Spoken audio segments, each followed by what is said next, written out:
नमस्कार। मैं doctor Manju Jain, retired associate professor from SN. Singh degree college Kanpur. मैं पिछले कई सप्ताह से प्रेरणादायक कहानी मेरी जुबानी नामक शीर्षक के अंतर्गत छोटी छोटी कहानी, प्रसंग, शिक्षापद जो कहानियाँ होती हैं, जो हमारे मानस पटल पर अंकित हो जाती हैं, हम अच्छे कर्म करने की बात सोचते हैं, ऐसी कहानियों को आपके समक्ष प्रस्तुत करती हूँ। और मुझे उम्मीद है कि आप पसंद करते होंगे और ज़रूर लाभान्वित भी होते होंगे। तो इसी श्रृंखला में मैंने एक कहानी और आपके लिए रखी है, जिसका नाम है एक राजा उसकी 4 पत्नियाँ। वैसे तो राजा महाराजाओं की अनेक पत्नियाँ होती थी, लेकिन यहाँ पे 4 पत्नियाँ हैं। तो राजा एक राज्य का राजा था, बहुत अच्छा, बहुत पराक्रमी, सब कुछ था। और उसकी 4 रानियाँ थी, 4 शादी की थी उसने। लेकिन जो पहली पत्नी थी वो सबसे उम्र-दराज थी, लेकिन सबसे कम अनुराग प्रेम उससे करता था, और सबसे ज़्यादा वो करता था सबसे छोटी वाली रानी को, बहुत प्रगाढ़ प्रेम करता था, उसी के साथ ज़्यादा जीवन भी बिताता था। और फिर उसी तरीके से उससे बड़ी यानी तीसरी रानी, फिर दूसरी, इसी तरीके से क्रम में, और सबसे कम अनुराग प्रेम था वो पहली रानी जो वयस्क थी, बड़ी थी। अब एक दिन क्या हुआ कि आम शौक़ होते हैं राजाओं के, तो शिकार का तो शौक़ होता ही है राजाओं को, सभी राजा या राजकुमारी या उनके बेटे राजकुमार होते हैं, सबको शिकार का बहुत शौक़ होता है। तो इस शौक़ को पूरा करने के लिए एक दिन राजा अपने सिपाहियों के साथ शिकार करने गया, लेकिन रास्ते में जब लौट रहा था तो उसको एक ऐसे कीड़े ने काट दिया जो कि बहुत उसको पीड़ा भी हुई और बहुत बहुत ज़्यादा परेशान हो गया।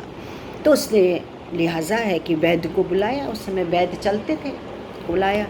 तो वैद्य ने ये कहा कि ये तो बहुत असाध्य रोग हो गया है, आपको पता नहीं कौन से कीट ने काटा है, वो जहर आपके में धीरे धीरे फैल गया है और आप कुछ ही दिनों के मेहमान हैं। सुन के अवाक रह गया। किसी को भी मृत्यु अच्छी नहीं लगती, जबकि ये शाश्वत सत्य है, और उसके मुँह पे कह दिया जाए तो ये बहुत अचंभे वाली बात लगती है। खैर, सहन करना पड़ा उसको, और ये कह के वैद्य चला गया। अब कुछ ही दिन शेष रह गए थे उसके जीवन के लिए, तो उसने कहा कि मेरा तो कोई बेटा, पुत्र, पुत्री कोई नहीं है, मैं किसको उत्तराधिकार घोषित करूं, किस आधार पे संपत्ति का बंटवारा करूं, और मैं रहते अपने जीते जी मैं संपत्तियों का बंटवारा करना चाहता हूं। तो इसने एकदम से अचानक से उसके मन में एक चतुर विचार आया, जिसको कहते हैं ना कि बिल्कुल चालाकी भरा हुआ क्लेवरिश विचार आया कि क्यों ना मैं संपत्ति का विभाजन अपनी रानियों में इस तरह करूं कि कौन मेरे को सबसे ज़्यादा प्रेम करता है। तो उस आधार पे उसने अपनी रानियों को बुलाना शुरू किया। तो राजा स्वयं भी, खुद भी सबसे छोटी रानी को बहुत ज़्यादा प्यार करता था, बहुत ज़्यादा उसके प्रति आसक्त था, अनुराग था उसके प्रति। तो लिहाजा उसने सबसे छोटी रानी को अपने पास बुलाया और कहा कि मैं जो कि 2-3 दिन का मेहमान हूँ, और एक साधु मुझे एक बार मिला था और उसने मुझे एक चमत्कारी यंत्र दिया है। उसने कहा था कि तुम सीधे स्वर्ग में जाओगे, लेकिन स्वर्ग में जाने के पहले तुम्हें 7 साल, 8 साल, 6 साल का बहुत यंत्रणा भरा जीवन, यानी नरक के द्वार से जाना पड़ेगा, वहाँ पे नरक में रहना पड़ेगा। और मैं चाहता हूँ कि मैं तुमसे सबसे ज़्यादा प्यार करता हूँ, और एक व्यक्ति को मैं ले भी जा सकता हूँ, ऐसा उन्होंने बताया मुझे, चमत्कारी साधु ने। तो लिहाजा मैं तुमको अपने साथ ले जा सकता हूँ।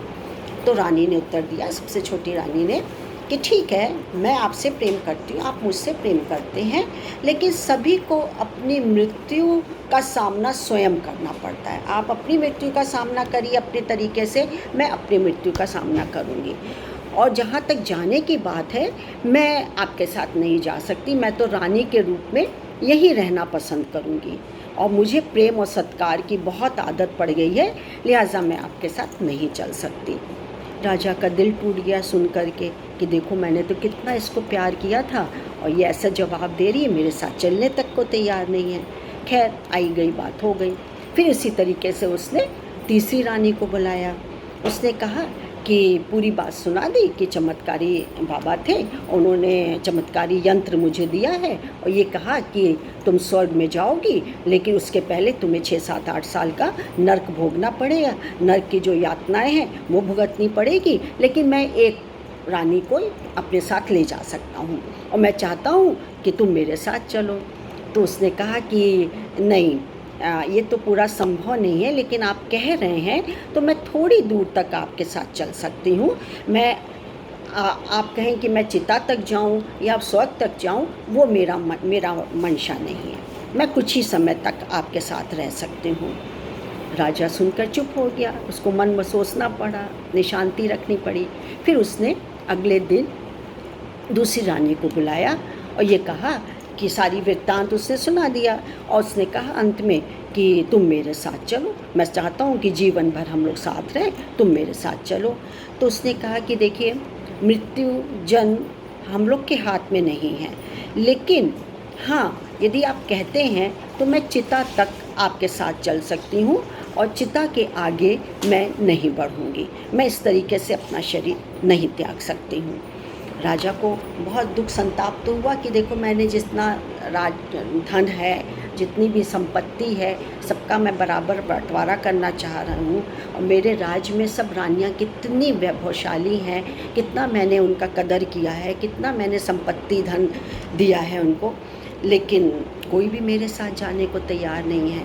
अब वो पहली रानी के पास गया, अपने पास बुलाया, राधा उसने अपने पास बुलाया और पूरे वृत्तांत शुरू से अंत तक सुना दिया। तो उसने कहा, चौथी मतलब पहली रानी ने, जो कि उम्र में सबसे बड़ी थी और राजा सबसे कम उसको चाहता था और अपना कम से कम समय उसको देता था, ज़्यादा से ज़्यादा समय वो चौथी पत्नी को, सबसे छोटी रानी को देता था। तो उसने कहा कि ऐसी ऐसी बात है, वृत्तांत बताया।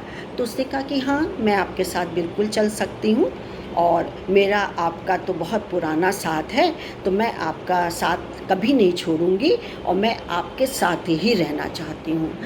बेचारा धक से रह गया, बहुत खुश भी हुआ, दुखी भी हुआ, दोनों ही चीज़ थे कि जिस रानी को मैंने सबसे कम पहचाना या सबसे कम प्यार किया, सबसे कम देर साथ रहा, उस रानी ने मेरे साथ चलने के लिए कहा। तो खुशी के भी आंसू थे, थोड़े दुख के भी आंसू थे, लेकिन उसने उसको व्यक्त नहीं किया और इस तरीके से 4 रानी 1 राजा की कहानी समाप्त होती है।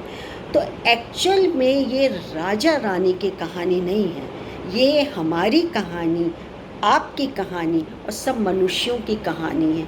कैसे, क्या इससे हमको मिलता है, चाहे शिक्षा कह लीजिए या इस प्रसंग से हमको क्या लेना देना पड़ता है, क्या है, ये जीवन की सत्यता बताती है। शिक्षा से ज़्यादा, सीख से ज़्यादा ये जीवन का सत्य उजागर करती है। क्यों? क्योंकि जो सबसे छोटी रानी थी उसको हम संपत्ति की तरीके से इसी जन्म में भोगते हैं।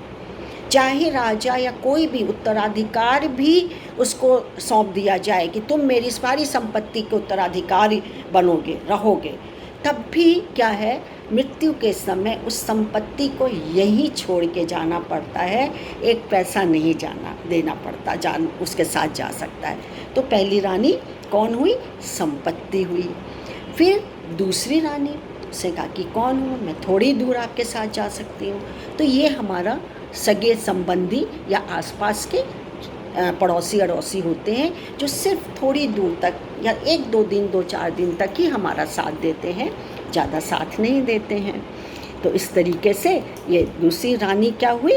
हमारे सगे संबंधी हुए, जो कि जीवन पर्यंत हमारे साथ नहीं रहते हैं।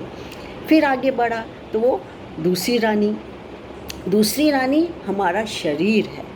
ये शरीर मृत्यु के साथ हमारे चिता तक जाता है, यानी दोनों, हमारा शरीर या जो रानी का रूप जो आपने जो सोचा है कि चिता तक जाता है, तो ये हमारा शरीर है और अटूट सत्य है कि हमारा ही शरीर जाएगा चिता के अंदर, किसी अन्य का नहीं जाएगा। तो दूसरी रानी का तात्पर्य ये हुआ कि हमारा शरीर है जो कि कहाँ तक जाता है।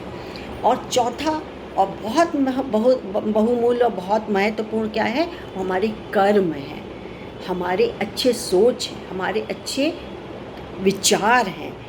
तो हमने क्या कर्म किया है, हम कर्म से कितने प्रभावित हैं, हमने इस कर्म के द्वारा कितनों का भला किया है, कितने लोगों हमसे प्रभावित हुए हैं, ये आजीवन हमारे साथ रहता है।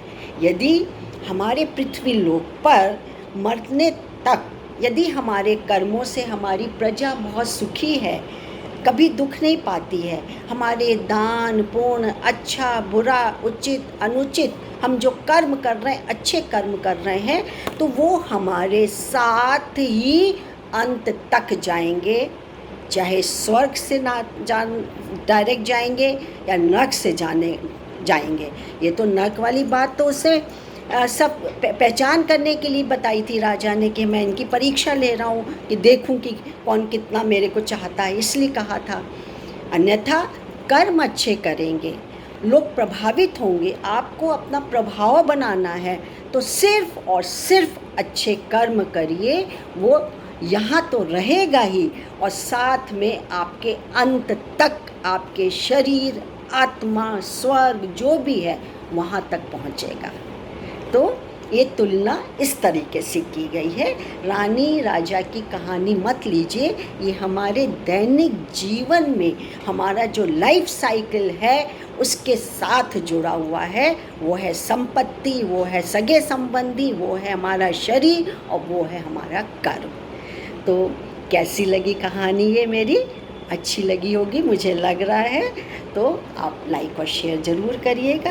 कल मैं एक नई कहानी के साथ फिर आपके पास आऊँगी। तब तक के लिए तो मुझे इजाज़त दीजिए।